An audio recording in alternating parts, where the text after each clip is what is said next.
Some moments in history should never fade into the background, not because they're pleasant to revisit, but because forgetting them makes repeating them far more likely. That's exactly why I believe Christopher Nolan's Oppenheimer will always matter. Oppenheimer is one of those rare films that seems to excel in almost every conceivable way, from Ludwig Göransson's haunting score and Hoyt van Hoytema's breathtaking cinematography to Cillian Murphy's career-defining performance. Nearly every aspect of the film feels meticulously crafted. It's relentlessly paced, emotionally exhausting, visually stunning, and somehow manages to turn people sitting in rooms talking into some of the most gripping sequences I've seen in years. As much as I'll always have a soft spot for Nolan's Batman films, especially The Dark Knight, I genuinely believe Oppenheimer is my favorite film he's ever made outside of The Dark Knight. Not just because it's brilliantly directed, but because every creative decision serves something much greater than just spectacle. It serves the story, the people behind it, and the unimaginable weight of the events it depicts.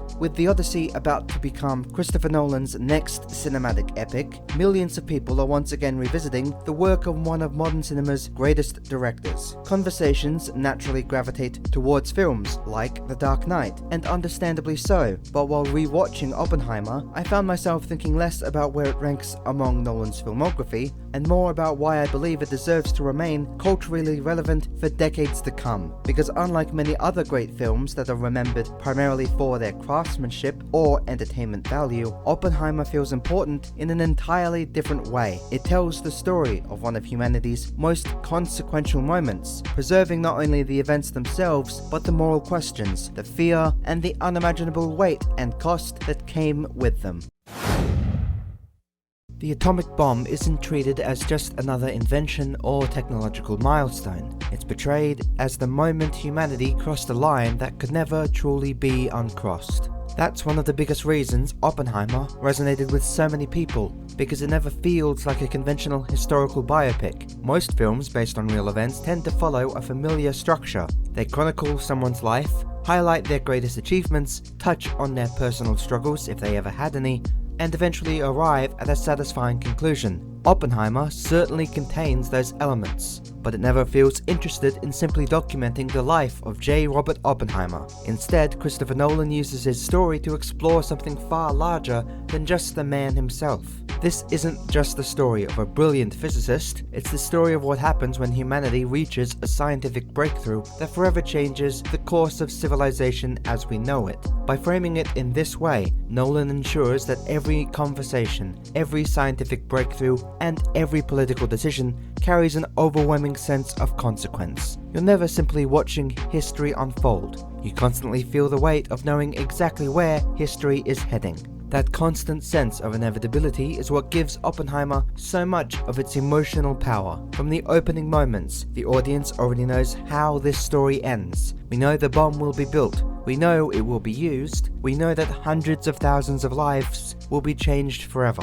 Under normal circumstances, that knowledge would remove much of the tension from a film. Yet Nolan somehow achieves the opposite. Every breakthrough feels exciting while simultaneously feeling deeply unsettling. Every success is accompanied by an underlying sense of dread because the audience understands the cost long before the characters fully confront it themselves. Even scenes that consist of nothing more than scientists discussing theoretical physics or politicians arguing behind closed doors becomes almost unbearably tense because every decision feels like another irreversible step towards a future that nobody can stop. Rather than asking whether history will happen, Oppenheimer asks how people continue moving forward when they know every destination may be catastrophic, and that question lingers almost over every scene in the film. What truly elevates Oppenheimer, however, is that it refuses to offer easy answers. It doesn't present J. Robert Oppenheimer as a straightforward hero, nor does it reduce him to a villain responsible for unimaginable destruction. Instead, Nolan allows him to exist within an uncomfortable moral grey area, where brilliance, ambition, patriotism, curiosity, and regret all collide. That complexity is what transforms the film from an outstanding historical drama into something far more enduring. Rather than just telling audiences what to think, it encourages them to wrestle with questions that remain just as relevant today as they were back in 1945. How far should scientific discovery go? Where does responsibility begin and end? Can extraordinary achievements ever truly be separated from the consequences they create? Those aren't questions confined to the Second World War, they're questions that continue to shape our modern world, and I think that's exactly why Oppenheimer should continue to matter. It isn't simply just preserving history for history's sake, it's ensuring that the moral conversations born from that moment in history remain alive for every generation that follows. Imagine knowing that the achievement which defined your entire career may also become your greatest regret. That's exactly the burden Cillian Murphy carries throughout Oppenheimer, and it's one of the biggest reasons the film leaves such a lasting impression. He doesn't simply portray one of history's most brilliant physicists, he embodies the unimaginable weight of forever changing the course of humanity. Throughout the film, Murphy communicates an overwhelming sense of internal conflict with remarkably few words. Long before Oppenheimer openly confronts what the atomic bomb has become, you can see the cracks beginning to form beneath the composed exterior. Every glance, every hesitation, and every prolonged silence carries the weight of someone slowly realizing that the achievement which defined his career may also become the greatest regret of his life. Whether the real J. Robert Oppenheimer felt every emotion exactly as the film depicts is ultimately impossible to know, but it's difficult to imagine that anyone responsible for creating such a weapon capable of unimaginable destruction wouldn't carry an almost unbearable sense of responsibility. Murphy sells that burden so convincingly that you don't just understand Oppenheimer's guilt, you begin to feel it alongside him.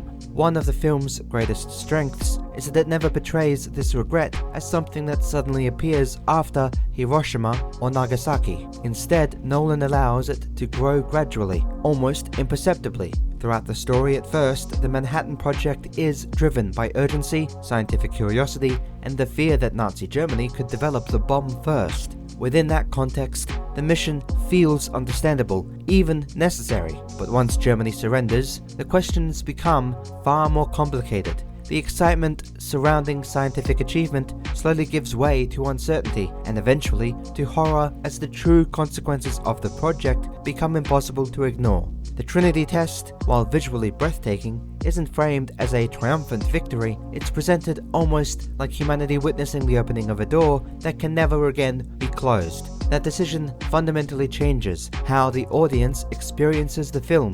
Instead of celebrating success, you're left questioning whether some discoveries carry consequences so enormous that they permanently alter the meaning of success itself. It is that emotional perspective that transforms Oppenheimer from an exceptional historical drama into something far more haunting. The film isn't asking us to judge one man in isolation, it's asking us to consider what happens when intelligence, ambition, fear, and political necessity collide with consequences beyond anyone's ability to even come close to controlling. Murphy's performance becomes the emotional bridge between the audience and those questions, because every ounce of regret he conveys reminds us that history isn't simply made up of events, it's made up of people forced to live with the decisions they made.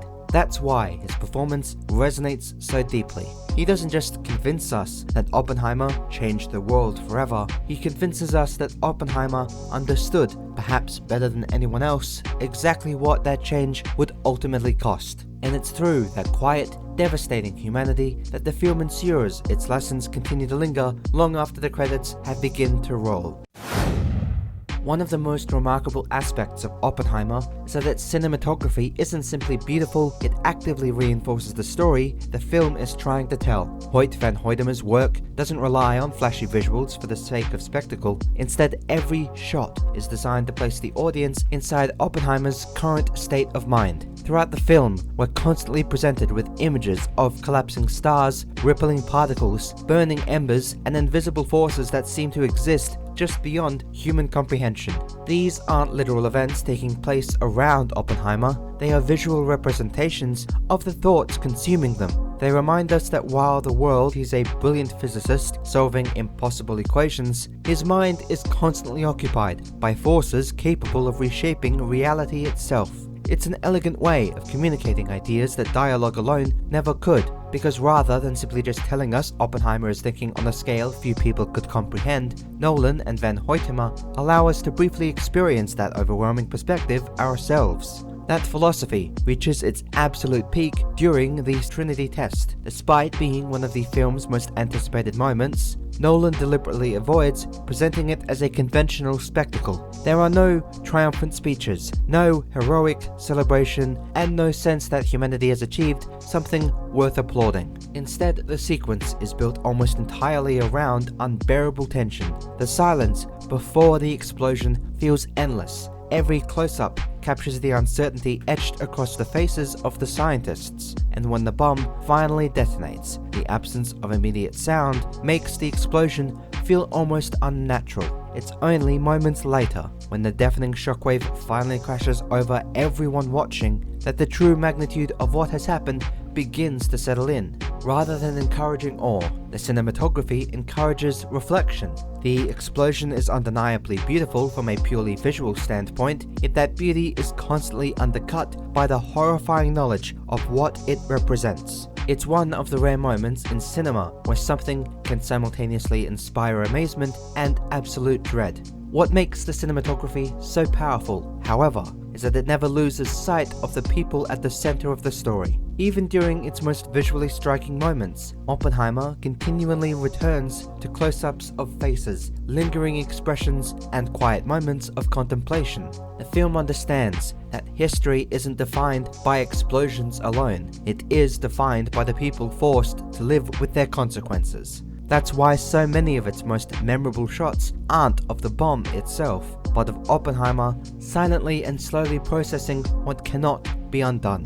Every shadow cast across Murphy's face, every lingering stare into the distance, and every frame that isolates him from the people around him reinforces the same idea. This isn't simply a man reflecting on scientific achievement, but someone carrying the weight of history itself. Combined with Murphy's extraordinary performance and Nolan's restrained kind of direction, the cinematography becomes far more than visual craftsmanship. It becomes another way the film reminds us that the true horror of the atomic bomb wasn't confined to just a single explosion. It echoed through the lives of everyone it touched, and continues to echo to this very day. Oppenheimer is an extraordinary film, but I don't think that's why it should always matter.